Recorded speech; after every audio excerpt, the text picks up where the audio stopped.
9వ ఎపిసోడ్లో ప్రార్థన ఆలకించే దేవుడు అనే కథనం ద్వారా జ్యోతిగారి కూతురు జీవితంలో దేవుడు ఏ విధంగా కార్యం చేశారో చూశాము. మరి మన జీవితాల్లో కార్యాలు జరిగితే తప్పకుండా ఆ దేవుణ్ణి గణపరుస్తూ సాక్షిగా ఉండాలి కదా. జ్యోతిగారు కూడా తన జీవితంలో జరిగిన కార్యాలు అందరితో పంచుకోవడానికి ఆ రోజు సాయంత్రం చర్చిలో జరిగే ప్రార్థనలకు వెళ్లి సాక్ష్యం చెప్పాలి అని నిర్ణయించుకుంటారు.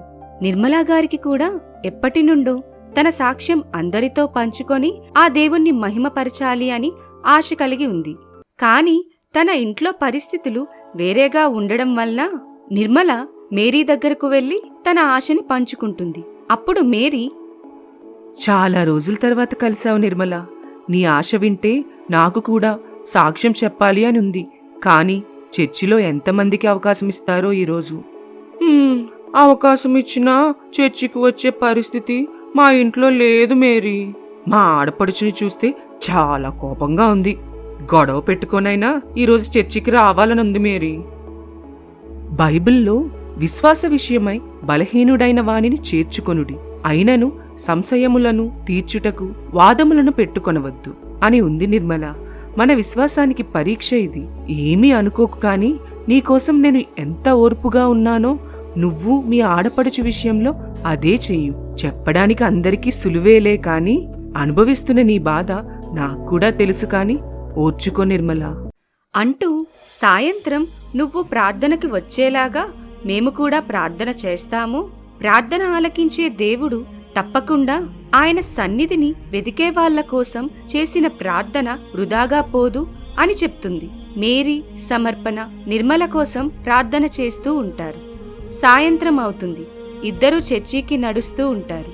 ఇంతలో నిర్మల కూడా వచ్చి వాళ్ళని కలుసుకుంటుంది. అది చూసిన మేరీ, అనుకున్నాను నిర్మల ఏదో విధంగా వస్తావని.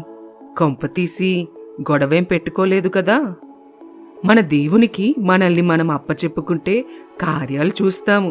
అదే జరిగిందిప్పుడు. రేఖా భర్త వచ్చి రేఖని తీసుకుని వెళ్ళిపోయాడు. రేఖకైతే ఇష్టం లేదు, కాని తప్పక వెళ్ళింది. సాక్ష్యం చెప్పే అవకాశం వచ్చింది అని మాట్లాడుతుంది నిర్మల. జ్యోతిగారు అలేఖ్యతో కలిసి చర్చికి చేరుకుంటారు. వాక్యమైన తరువాత సాక్ష్యాలకై సమయం ఇస్తారు పాస్టర్ గారు. అప్పుడు జ్యోతిగారు వెళ్లి తన సాక్ష్యం చెప్తూ ఉంటారు. మరి మీ జీవితంలో దేవుడు చేసిన గొప్ప కార్యాలు కామెంట్ సెక్షన్ ద్వారా మాతో పంచుకుంటే మీ సాక్ష్యం మేము కథగా చూపించాలి అనే ఆలోచన కలిగి ఉన్నాము. జీసస్ అద్భుత కథలలో దేవుని కోసం కథలతో పాటు వీక్షకులు వాళ్ళ జీవితంలో జరిగిన సాక్ష్యం ఎవరైతే పంచుకోవాలి అని అనుకుంటున్నారో మీ పేరు రాసి మీ సాక్ష్యం పంచుకుంటే మా ఛానల్లో మేము దాన్ని యానిమేషన్ ద్వారా కొన్ని మార్పులు చేర్పులు చేసి ఒక కథలా మీ సాక్ష్యాన్ని చూపించాలి అని ఆశ కలిగి ఉన్నాము. జ్యోతిగారి సాక్ష్యం ఇంకా జరుగుతూ ఉండగా చర్చిలో కొందరు, చూసావు ఋతు, సాక్ష్యంలో మేరీ పేరు తెగ మోగిపోతుంది. మొన్న సమర్పణ తిట్టింది. మళ్ళీ కలిసిపోయారంట కదా. మీరు భోజనానికి పిలిచినా రాలేదు. వీళ్ళందరూ కలిసి సోది చెప్పుకున్నారు. దాన్నేమో ప్రార్థన చేసుకున్నామని సాక్ష్యం ఒకటి. అదే కదా. అయినా ఆ పిల్లకి పిల్లలు పుట్టరట. ఏదో హాస్పిటల్లో కృత్రిమంగా కంటుందట. అటు సాక్ష్యం అవుతుంటే దేవుని కార్యం వినకుండా వీళ్ళకి తోచింది, నచ్చింది, అనుకున్నది మాట్లాడుకుంటూ ఉంటారు. ఇంతలో పీటర్ వచ్చి తన సాక్ష్యం చెప్తాడు. ఎన్నో ఏళ్లుగా కష్టపడిన తరువాత దేవుడు గవర్నమెంట్ జాబ్ ఇచ్చారు అని చెప్తాడు. దానికి మళ్ళీ, చర్చి డబ్బుల్లో ఎంత దాచి డబ్బులిచ్చి తెప్పించుకున్నారో. ఈ కాలంలో చదివిన వాళ్ళకే ఉద్యోగాలు లేవు. పై చదువులు చదివినా పీటర్కి ఉద్యోగం అట. నమ్మేలా ఉంది అసలు. మరే నా కొడుకు ఎంత కష్టపడ్డాడు. ఏదో దేవుని దయ వల్ల ఇలా కారు నడుపుకుంటూ బాగానే సంపాదిస్తున్నాడు. మరి పీటర్కి ఎలా వచ్చిందంటావు? నిజమేనా అసలు?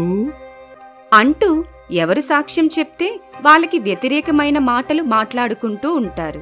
మన సంఘములలో కూడా ఈ విధంగా ఉంటే అటువంటి సంఘస్థుల కొరకు అందరం కలిసి ప్రార్థన చేయాలి. ఇంతమంది సాక్ష్యం చెప్తున్నారు, నేను చెప్తాను అంటూ రూతుగారు వెళ్తారు. తన ప్రార్థనల వల్ల తన కొడుకు ఎలా స్థిరపడ్డాడో, తన ప్రార్థనల వల్ల తన పక్కింటిలో ఉన్న అబ్బాయికి జ్వరం ఎలా నయమయ్యిందో, తన ప్రార్థనల వల్ల ఎన్ని కార్యాలు జరిగాయో చెప్తూ ఉంటుంది. మన సాక్ష్యంలో మన, నా అనే పదం కాకుండా మన దేవుడు, మన తండ్రి, కుమార, పరిశుద్ధాత్మను గణపరిస్తే అదే నిజమైన క్రైస్తవ సాక్ష్యం అనేది ఎవరూ మరవకండి. నా వల్ల, నా, నేనే అనే సాక్ష్యం చెప్తూ ఉంటే దీనమ్మ తన పక్కన కూర్చున్న జ్యోతి గారితో, ఎన్ని కబుర్లు చెప్తుంది మన రూతమ్మ. పీటర్కి గవర్నమెంట్ ఉద్యోగం వచ్చింది, తన కొడుకుకి రాలేదు అని ఇంతవరకు మొహం మార్చుకుంది. ఇప్పుడేమో సాక్ష్యం చెప్తుంది. తప్పండి, సాక్ష్యం వినాలి, కానీ మనము తన కోసం ఇలా చర్చిలో మాట్లాడుకోవడం తప్పండి. ఏంటి జ్యోతి, నువ్వేనా ఇలా మాట్లాడుతుంది? సరిపోయింది. మొన్నటి వరకు చర్చిలో అందరి కోసం అన్ని మాట్లాడిన నువ్వు సాక్ష్యం చెప్పగానే పరిశుద్ధురాలు అయిపోయినట్లు. దీనమ్మ మొహం తిప్పుకుంటుంది. నిజంగా ఇన్నాళ్ళు చర్చిలో అందరి కోసం మాట్లాడుకుంటూ ఎంత పాపం చేశాను అని జ్యోతిగారు బాధపడుతూ ఉంటారు. ఇంతలో నిర్మల తన భర్త జీవితంలో దేవుడు చేసిన కార్యం కోసం సాక్ష్యం పంచుకుంటే శరత్ వచ్చి తనని దేవుడు ఎలా దర్శించి అపవాది నుండి ఎలా కాపాడారో చెప్తూ ఉంటాడు. దీనమ్మగారి పక్కన మళ్లీ వచ్చి కూర్చున్న రూతుగారు, అందరూ ఈరోజు మేరీని పొగట్టమే సరిపోయింది. ఈ శరత్కి దేవుడు కనిపించాడంట, అపవాది మాటలు వినిపించాయంట. ఎవరి డప్పు వాళ్ళే భలే కొట్టుకుంటున్నారు చూడు. అవును, నా సాక్ష్యం ఎలా ఉందండి? అబ్బా భలే ఉంది. అందరూ అలా వింటూ ఉన్నారు. ఆ జ్యోతి వినలేకపోయింది. అంటూ చర్చిలో దేవునికి ఏమైతే ఇష్టం లేదో అలానే మాట్లాడుకుంటూ ఉంటారు. 1 యోహాను 5:8లో మనము మనుష్యుల సాక్ష్యము అంగీకరించుచున్నాము గదా, దేవుని సాక్ష్యము మరి బలమైనది. దేవుని సాక్ష్యము ఆయన తన కుమారుని గూర్చి ఇచ్చినదే. మనుష్యుల సాక్ష్యమే మనము నమ్మకుండా ఉన్నాము. ఇంక దేవుని కోసం సాక్షిగా ఎలా బ్రతకగలము? క్రైస్తవ సాక్ష్యం ఏ విధంగా ఉండాలి అంటే, సాక్ష్యంలో నా అనే మన సొంత గొప్పలు ఆపేసి దేవుని వాక్యం, దేవుని కోసం చెప్తే ఎంతో బాగుంటుంది. వినేవారు కూడా దేవుడు ఆ సాక్ష్యం ద్వారా ఏం మాట్లాడుతారో, మన జీవితంలో ఏం మార్చుకోవాల్సినవి ఉన్నాయో తెలుసుకొని వింటే ఆ దేవుణ్ణి గణపరిచిన వారం అవుతాం.